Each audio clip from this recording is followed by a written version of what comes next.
Going great, man. Tell me, how did you get involved with Ballers? How did you get involved in the show?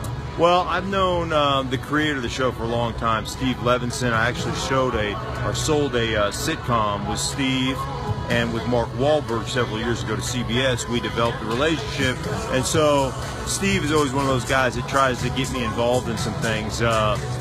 I don't know that he thinks he likes me, is it that I'm talented, or that I always threaten him if he doesn't put me in something that he's going to be in trouble with me. So I think it's a combination of the three things, more so the threatening than anything else. Yeah. Now, I watched the first 5 scenes of this new episode, and I see are you playing yourself, it seems? Or yes. Are you going to play a different version? Yeah, I play myself. So a lot of what I did in season 1 was just being a sports reporter. So that's what I did mostly against green screens. Well, this year, they actually gave me a whole episode. So in any half-hour episodic, you have usually two storylines that run congruently. So 35 pages of text. I'm on 17 pages of one episode. So it was a pretty big role. So Levinson actually called me up and said, "Hey, listen, all the HBO executives are here. I kind of twisted their arms to get you in this script, so we're all counting on you. Don't screw it up."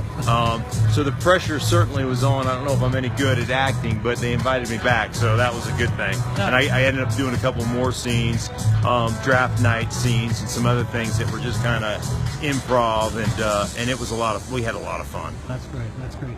A couple quick Broncos questions for you. Yeah. Deadline's coming up for Von Miller. What do you think? He signs? He doesn't sign? I think he'll get signed. I think I keep seeing the Broncos kind of acquiesce to their line in the sand and their, the hardball tactics, and they keep kind of inching closer to what Von wanted. So I think eventually what you'll see is Von get the most guaranteed money in the history of any defensive player, which he deserves, and it'll be done. They'll put ink to paper, and he'll be out there playing. What do you think about the quarterback situation? Who do you think by the end of the season is going to be starting?